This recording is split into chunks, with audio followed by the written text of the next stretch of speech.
I think that is something easy for Ikhwan al-Muslimun to answer, to understand. If you can understand it here in Sungai Buloh, why can't they understand it in Egypt? Is it possible today, my dear Ikhwan al-Muslimun, is it possible to enforce the Sharia in Egypt as the supreme law? Is it possible? No, not at all. As they say in Malay, tak boleh. Why? Because this is the modern age.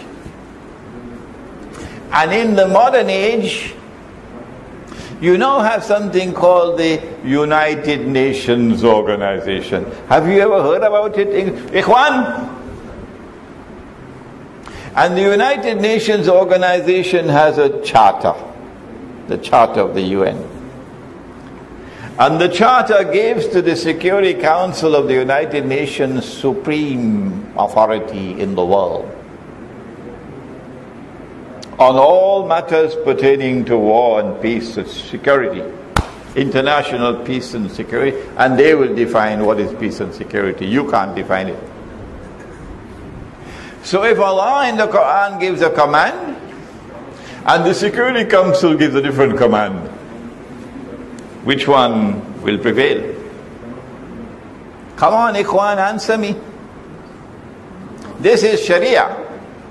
That is the Charter of the United Nations. When you become a member state of the United Nations, you accede to the Charter. And you therefore voluntarily accept that you will obey the Security Council of the United Nations, regardless of whether the order of the Security Council is in conflict with the Sharia or not. So it is not possible to escape from the conclusion that international law prevails over the Sharia in the modern world. Well then, what do we need to enforce the Sharia? You need to have a territory which recognizes Allah's sovereignty, and in which therefore there will be no law above Allah's law. What was this territory called in the past? Whatever be the name, it's not important. But it was called Darul Islam. It was called Darul Islam. So long as you remain a modern state and a member state of the United Nations organization, your attempt to enforce the Sharia can only be cosmetic.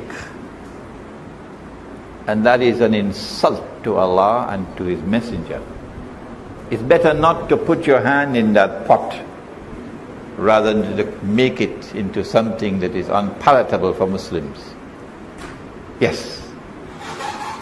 Is it possible to restore Darul Islam today?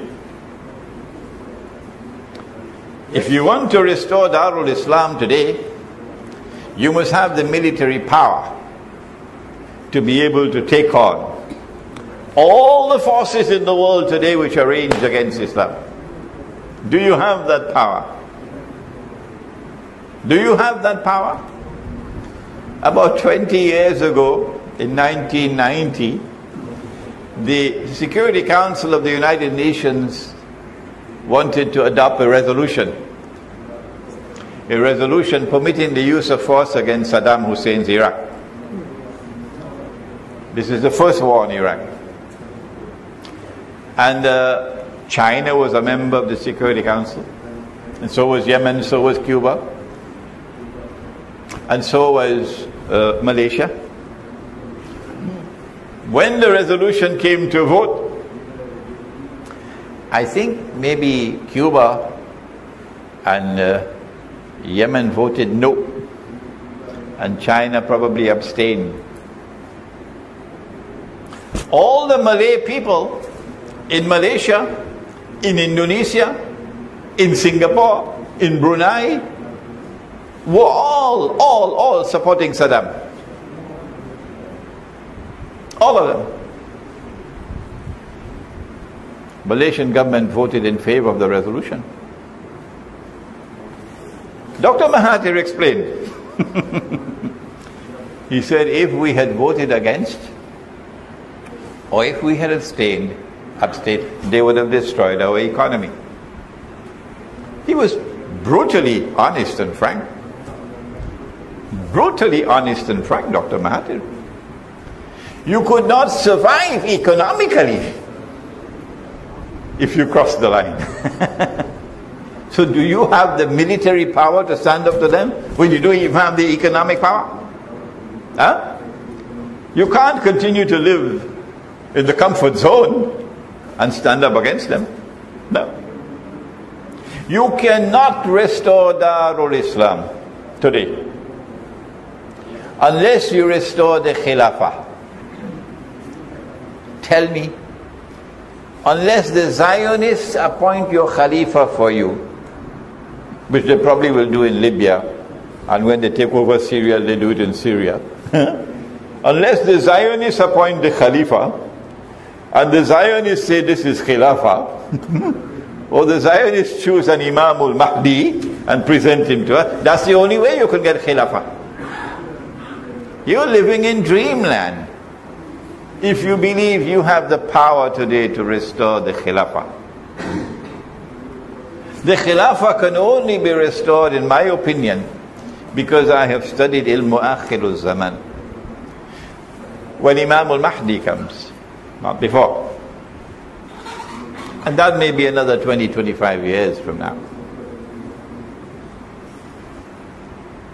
Not only do you have international law preventing you from enforcing the Shariah, you have more than that. You have your national laws. If you make halal what Allah made haram, what you're doing is legalizing that which is haram, making it legal. So my question to Ikhwan al-Muslimun tonight, did Allah make haram the lending of money on interest? Yes or no?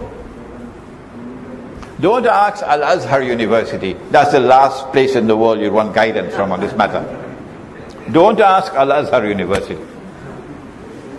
Did Allah make the lending of money on interest halal or haram? Answer, haram. Is money being lent on interest today in Egypt? Do you have banks in Egypt? Come on, answer me. Yeah, you do.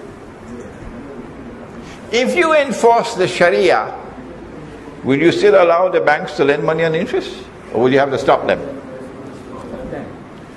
You cannot enforce the Sharia and still have your banking system lending money on interest, because then the whole world will laugh at you.